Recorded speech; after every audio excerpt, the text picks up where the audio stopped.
What if I told you that one of World War II's most daring operations didn't involve tanks, bombers, or soldiers storming a beach, but instead a single corpse carrying fake papers?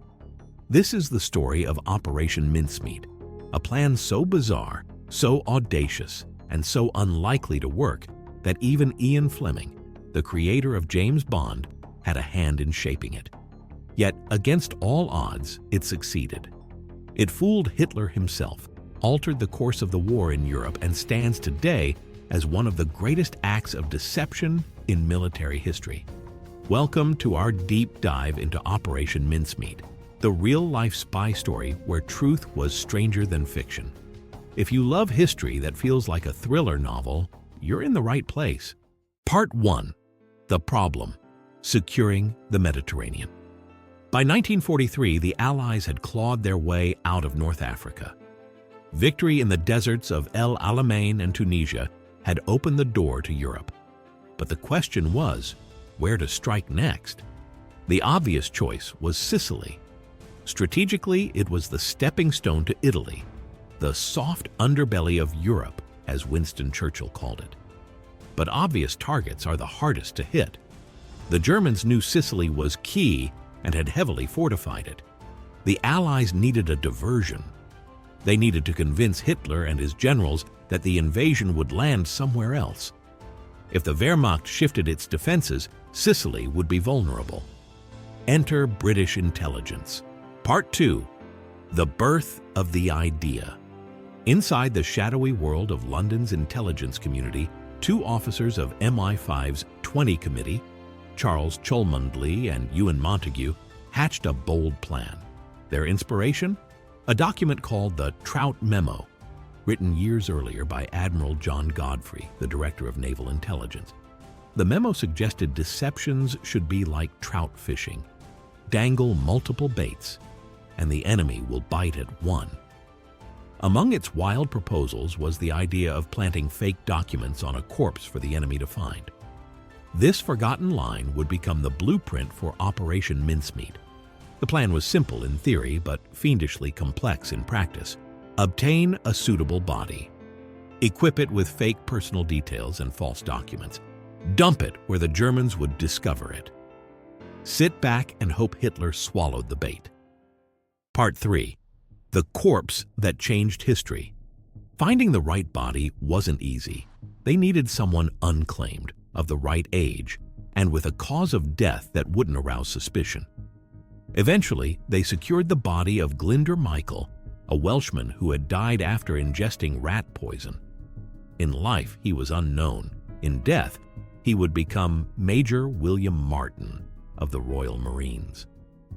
Montague and Cholmondeley carefully built a backstory for their fictional officer. They crafted pocket litter, a photograph of a fiancé, personal letters, theater ticket stubs, a stern letter from his father, even an overdraft notice from his bank. Fun fact: intelligence officers actually went shopping for these mundane items in London, reasoning that no one carries perfectly neat documents. The more banal and personal the items, the more convincing the identity. Part 4. The Bait: Falsified Documents. The centerpiece was a set of fake letters, supposedly from British generals, suggesting that the Allies would invade Greece and Sardinia, not Sicily. The documents were slipped into a briefcase chained to Major Martin's wrist. The trick wasn't just the documents themselves, but how they'd be discovered. If it looked staged, the Germans would smell a rat. The delivery had to feel accidental. Part 5. Delivery by Sea. The corpse was placed aboard a British submarine, HMS Seraph. In April 1943, the sub surfaced off the coast of neutral Spain, near Huelva. Spain, though officially neutral, was crawling with German agents. At dawn, the crew released the body into the waves. The tide carried it ashore, exactly as planned. Spanish authorities found the body and the briefcase. The British quickly requested the documents back, acting with just the right balance of urgency and reluctance.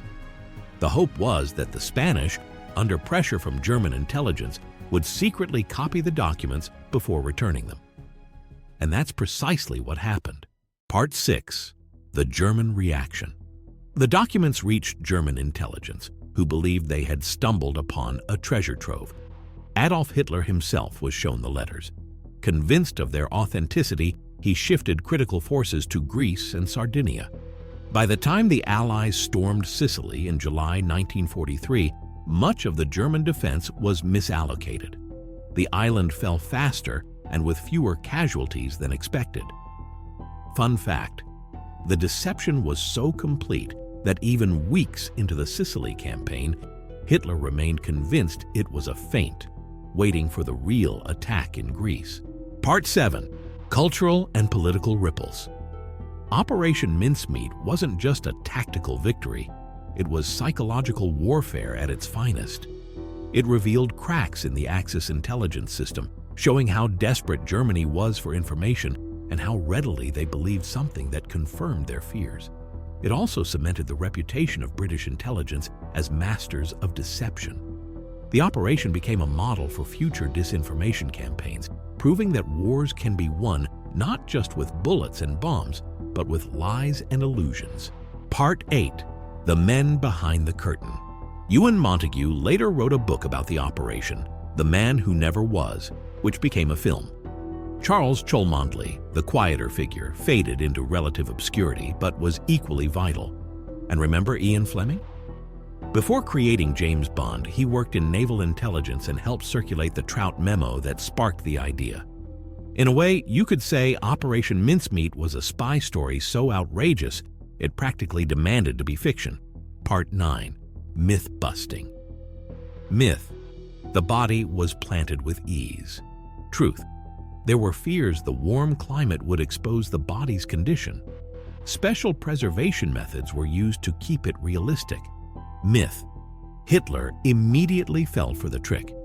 Truth: there were skeptics in the German high command, but Hitler's personal conviction overrode them. Myth: Operation Mincemeat ended the war.